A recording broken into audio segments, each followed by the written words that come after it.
दोस्तों नमस्कार। ऐसी कौन सी खबर आ गई और ऐसा क्या हो गया जिससे इंडिया अलायंस के आपसी दलों में ही टूट की खबरें आने लगी। जी हाँ, कांग्रेस और आम आदमी पार्टी के बीच लगातार टकराव बढ़ता जा रहा है। अभी नया तरोताज़ा मामला आया है पंजाब में जहां कांग्रेस के एक भोलात विधानसभा क्षेत्र से एक विधायक है सुखपाल सिंह खैरा, उनकी मादक पदार्थों को लेकर के गिरफ्तारी हो गई। जहां पर पंजाब में आम आदमी पार्टी की सरकार है, मुख्य विपक्ष की भूमिका में कांग्रेस है, उसी कांग्रेस के विधायक सुखपाल सिंह खैरा की गिरफ्तारी के मामले को लेकर के कांग्रेस पार्टी लगातार आम आदमी पार्टी पर पंजाब में हमलावर है। तो वहीं पर आम आदमी पार्टी भी कोई पीछे नहीं हट रही है, लगातार कांग्रेस पर आरोपों के आरोप लगाए ही जा रही है पंजाब में। ये दोनों, और सबसे दिलचस्प बात है कि ये दोनों एक ही अलायंस के सदस्य हैं, इंडिया अलायंस, जिसमें 26 से 27 दलों का गठबंधन दलों का एक अलायंस बना हुआ है, जिसमें मुख्य नेतृत्व तो कांग्रेस पार्टी कर रही है। आम आदमी पार्टी भी उसी अलायंस की सहयोगी सदस्य है। अब ये दोनों एक ही गठबंधन के सदस्य होकर के एक दूसरे के प्रति ऐसा आरोप लगा रहे हैं, तो ये किस प्रकार से लोकसभा चुनाव तक एक साथ चुनाव लड़ेंगे। जहां पर एक तरफ एनडीए अलायंस जो मुख्य नेतृत्व भाजपा कर रही है, वो लगातार आरोप लगा रही है कि ये एक साथ नहीं लड़ पाएंगे, इनकी आपसी असहमति पूरी तरीके से जग जाहिर है। वो लगातार उस बात को सत्य करते कांग्रेस पार्टी और आम आदमी पार्टी दोनों एक दूसरे पर आरोप जो इस प्रकार लगा रहे हैं, लगातार इस बात को सत्य कर रहे हैं कि इनमें आपसी असहमति लगातार बरकरार है। हम आपको बता दें, ये आपसी असहमति केवल पंजाब में सुखपाल सिंह खैरा के मामले को ही लेकर के नहीं है, ये कई राज्यों में इनकी असहमति है। जैसे अभी इसके मध्य प्रदेश और छत्तीसगढ़ राजस्थान के विधानसभा चुनाव एकदम नज़दीक है, एकदम पीक पर चुनाव है। वहाँ पर ये दोनों पार्टियाँ आपसी असहमति इनकी वहाँ पर भी एकदम स्पष्ट है।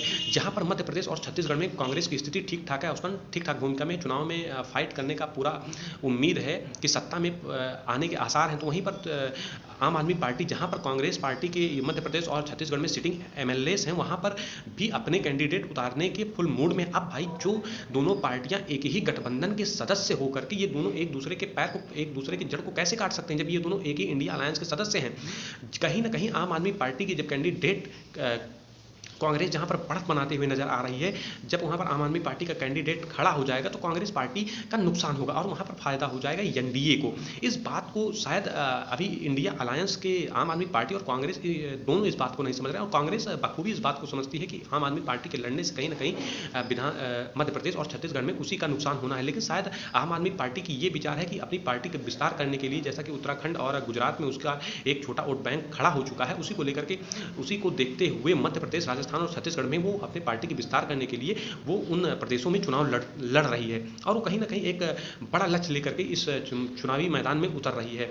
लेकिन कहीं ना कहीं ये कांग्रेस पार्टी का ही नुकसान करेगी और फायदा मिलेगा एनडीए को, क्योंकि एनडीए भी ठीक ठाक इस बार पूरी मजबूती से चुनाव लड़ रही है। मध्य प्रदेश में 3 केंद्रीय मंत्री और टोटल 7 सांसदों को उसने विधानसभा के रण में उतारा है।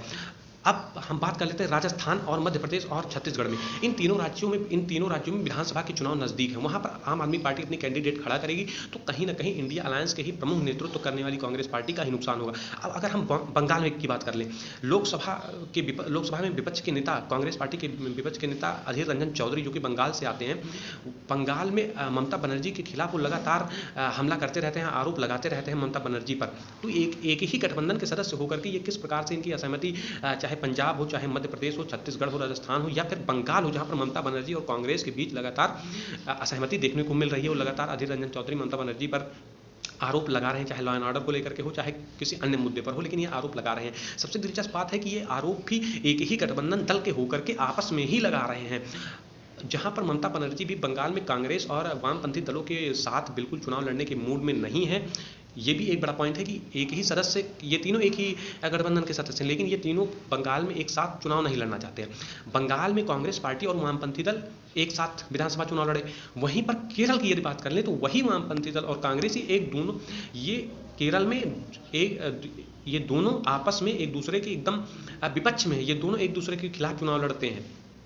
इसी प्रकार से यदि इनकी असहमति लगातार बढ़ती गई, तो कहीं ना कहीं लोकसभा चुनाव में इनको नुकसान सहना पड़ सकता है। विधानसभा चुनाव में तो जो तीनों राज्यों में विधानसभा चुनाव है, वहां पर आम आदमी पार्टी यदि अपने कैंडिडेट खड़े करेगी, तो यहाँ पर भाई इंडिया अलायंस का तो नुकसान होगा, और जनता में एक ये भी संदेश जाएगा कि जो पार्टी जो पार्टियां विधानसभा के चुनाव में एक साथ नहीं दिख पा रही, वो किस प्रकार से लोकसभा चुनाव में सत्ता में आने के बाद इनकी आपसी सहमति बन पाएगी।